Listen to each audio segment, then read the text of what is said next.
Hello, welcome back to video 7 out of 12 videos that you'll be getting alongside the 12-week guide of Built for More. This is probably one of the most important videos that you'll watch, and I probably have said that about a few videos now. I can't remember which ones I've said it about, but this in particular is probably the most important one for your just general knowledge of your body, how your body functions whenever it comes to your cycle, what time of the month you're in, whether it's your luteal phase, your ovulation phase, follicular phase, whatever it is, just kind of being aware of that. Now, this is one of my, like, I'm kind of really nerdy about this stuff just because I'm really into hormones and periods and like how much they affect your day to day, and how much they affect your training and how you can actually utilize the knowledge that you have about your cycle and put it into practice whenever it comes to training. So we'll get into that. Okay, so why is this important? Your cycle impacts you more than you think. Your energy, your mood, how you see yourself, and how you feel about the progress you're making. So this video should make you feel a lot better. So if you probably have 100%, if you have a cycle, you've 100% felt this feeling where you kind of have days or have a week in or a couple of weeks in the month where you just feel like absolute shite, because that's currently my phase right now. That's currently the stage that I'm in, and it's great, and it's not sunshines and rainbows, but it's okay because I just know it's a phase. And I think it definitely affects how you view yourself. Sometimes body image can go way down the drain, your mood can decline, it can go up again, it can decline again, and it's just like there's a lot of turmoil within the month. So the best thing that I've ever did is understanding my cycle and how it works, how it affects me, what stages I should look out for, when I should utilize high intensity exercise, when I should utilize less intensive exercise, stuff like that. And it's genuinely just changed my, again, not to be dramatic, it has changed my life. So here is a little kind of overview of what your hormone levels will look like at each stage. So obviously you have two main stages, your follicular phase and your luteal phase. And then down here you've got all like kind of the main hormones. So you've got the luteinizing hormone, the follicular stimulating hormone, and estrogen, progesterone. So the luteinizing one is, I've got it written down here, regulates the function of your ovaries. These first two are like kind of the lesser known ones. The follicular stimulating one is crucial role in sexual development and reproduction in both men and women. Estrogen is probably the most commonly known one and probably the one you've heard about the most, and that's basically the one that is regulates your hormones and regulates your cycle, and also it helps develop the female characteristics.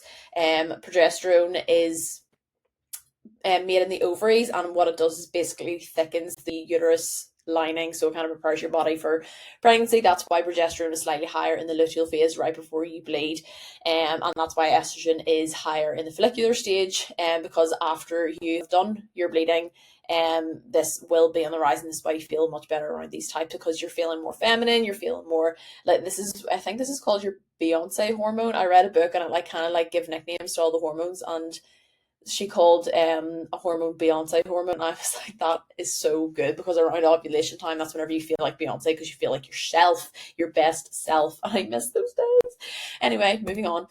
So, like I said, this is where you normally feel your best, just after your bleed, right around ovulation. Then this is where things start to go downhill after ovulation. Hormones decline as your body preps for your period. So as you can see, we're kind of on a high here, and the hormones do take a little bit of a downward trend here.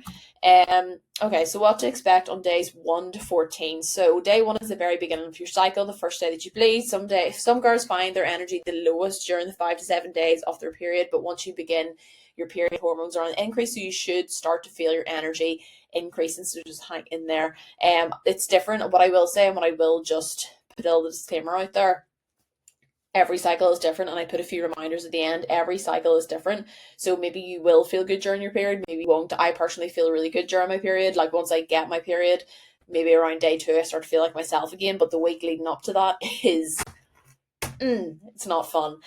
From day 7 or so onwards to ovulation, this is where you should be feeling your best energetically and mentally, as the hormone estrogen is on the rise again after being low during the luteal phase, the trenches. So training suggestions, what to expect.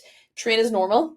increase the weights to utilize the energy surge, focus on high intensity, increasing speed where needed. So this is obviously kind of gauging more towards after your period is over, but also kind of the third, fourth day of your period, you start to feel your energy coming back up again. So really try to utilize the energy surge that you might have. Again, I'm going to put might out there because you might not feel this way. It's just dependent on, this is like based on a probably like a pretty standard 28-day cycle, if that makes sense. So if you feel differently, then obviously kind of adjust it to your own cycle.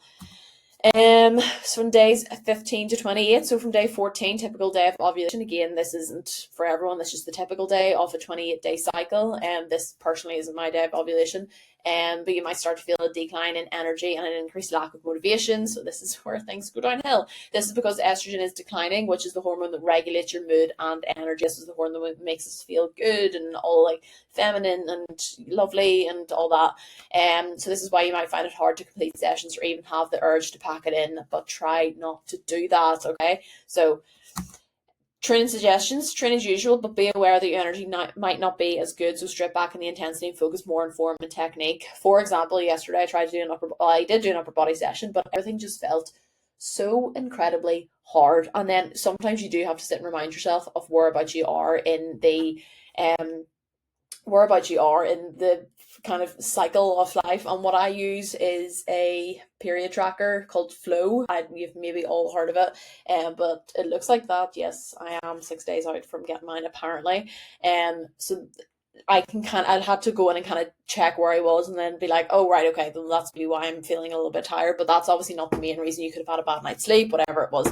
But just being aware of when you are in your cycle can take the pressure off and can take the guilt off. Why am I feeling this? I feel like crap, I feel like this, I feel like this. And then you check your brain track and you're like, oh, I'm actually nearly due, so this is why. Take more recovery time between sets and rounds. Make sure your carbs are slightly higher slightly increase to give you a little boost of energy where you may be lacking it, because remember, carbs are king. And yes, these are the little reminders. Like I said at the start, every cycle is different. I can't stress that enough. Like, my cycle is so different to what my friends' cycles are and to what a lot of people's cycles are. Like, they're all very person dependent.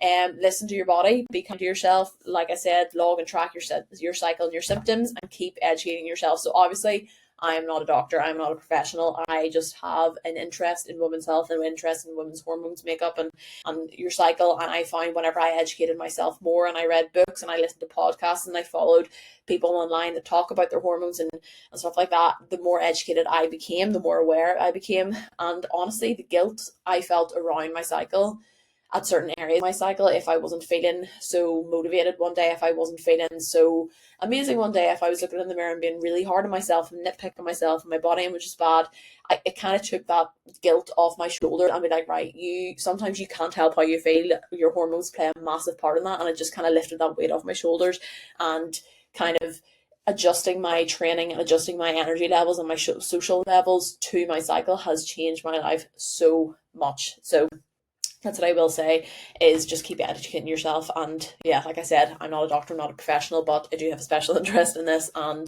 I will talk about it to anyone and everyone. I really, really will. I wanted to go back over something again. I can't remember what it was. Listen to your body. What was it? Listen to your body. Every cycle is different. Be kind to yourself. Yeah, I think all of these are just the general important reminders just around your cycle. I think the main one is just being aware. Write down your symptoms, track your cycle, make yourself more aware of what point you are at in your cycle, and kind of make a note of how you're feeling when you're training. I've also got a part in my diary where I write down how I felt energetically that day, if I had low energy, high energy, whatever it was. And it's just like making yourself more aware will make such a difference. And like I said, take that guilt off. If one day you're not feeling like it, if one day you're not feeling like yourself, kind of look at your app and be like, right, well, that could be the reason. And if it's not that reason, then you can look at somewhere else. Being self-aware is like, it's the most important thing, really. And yeah, I think that was everything I wanted to go over.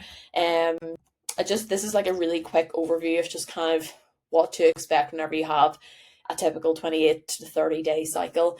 And like like I said, everyone's cycle can be different. So if this isn't kind of like aligning to how you feel in your cycle, then obviously adjust it to how you feel and make yourself more aware of how you feel during certain points of your cycle, because I know I'm very different to what yours might be, and yours is very different to what I might be. I know some people just experience discomfort around their ovulation, especially if you've got like PCOS or endometriosis or something like that. It can be a very different experience for women, and I think that's another really beautiful thing about cycles and periods and stuff like that, is that there's so many experiences of it, but we all share this one universal not burden, but like I call it like a health report card, because like it is our monthly like report card on how our health is going, because our health is pretty much tied to how regular we are. Um, but yeah, if you can't tell, I could talk about this all day, but we don't have all day, and I don't want this to turn into a podcast episode. But yeah, I hope you find this useful. Obviously, come back and look at it as much as you want. I will obviously share any education things that I've read, either books, podcasts, people I follow online and stuff like that, and share them with you if you would like. I've read so many books about this, hence why I know I am obsessed with it. But yeah, like I said, just keep being aware of it, keep tracking it, and yeah, it's not taboo, it's not a weird topic to bring up, talk about it with your friends. It's life, it's your cycle, it affects you so much more than you think, and whenever you accept that, whenever you're aware of that, life gets a lot easier. But yeah, I will chat to you very soon, and thank you so much for watching. Bye.